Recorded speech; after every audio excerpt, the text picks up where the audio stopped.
Now connect to your Wi-Fi network by selecting its name, entering the password and clicking Next.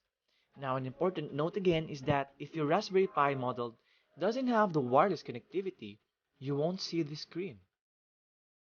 So click Next and let the wizard check for updates to Raspbian and install them. Now this might take a little while. Note again that you will only need to reboot if that's necessary to complete an update, and then click Done or Reboot to finish the setup. Now let me give you a quick tour on the Raspberry Pi. Now it's the time to take a tour for your Raspberry Pi. Do you see the Raspberry Pi symbol in the top left hand corner? Now that's where you access the menu. Click on it to find lots of applications. Click on Accessories and then click on the text editor.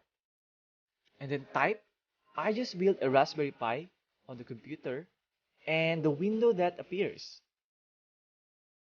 Click on File and then choose Save. Then click on Desktop and save the file as rp.txt.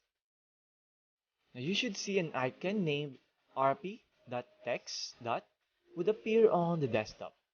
Your file has been saved to your Raspberry Pi's SD card. Close the text editor by clicking the X on the right top hand corner of the window. Return to the menu, click on Shutdown and then click on Reboot. When Raspberry Pi has rebooted, your text file should still be there on the desktop. Raspberry Pi runs a version of an operating system called Linux for Windows and for Mac OS that are other operating systems.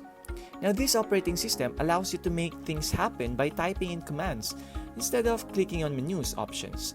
Now to try this out, click on the terminal symbol at the top of the screen. Now here, you can see the operating system that I have mentioned a while ago. Now in the window that appears, type ls and then press enter on the keyboard and you can see a list of the files and folders in your home directory.